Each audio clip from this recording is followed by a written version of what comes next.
Although an update tonight on the fight against swatting. It's when somebody makes a prank call to 911 in an attempt to get a big law enforcement response, maybe even SWAT teams sent to somebody's home, a school, or a business.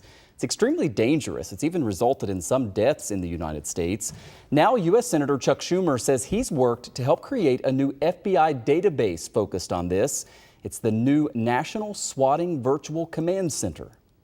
Joining us now is Jeff Rinaldo with Vista Security Group, also a former Buffalo police captain, and helps us understand some of these law enforcement issues. Appreciate your time. And, the goal of this new database is to better facilitate information sharing, between police agencies and then those at the federal level down to state and local departments.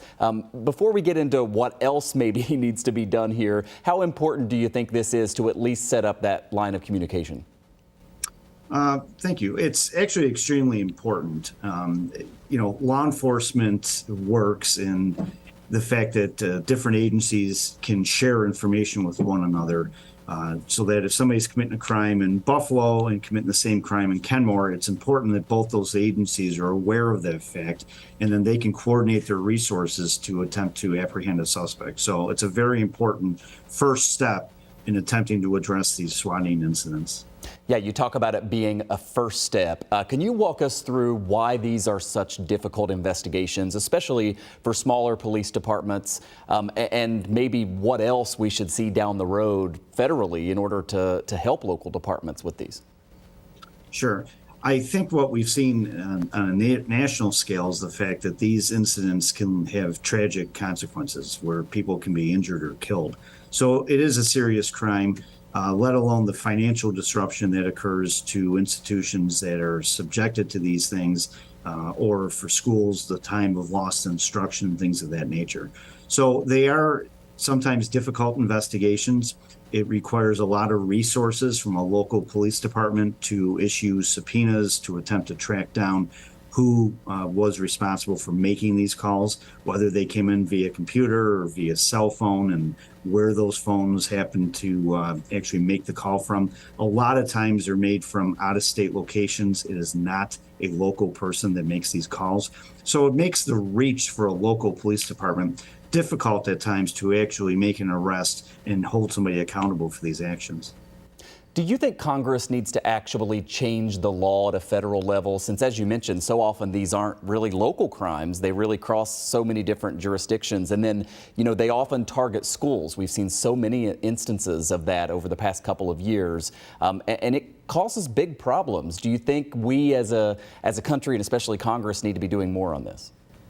I do. I think that anytime a crime crosses a state line, you generally see some type of federal law that goes along with the violation of that.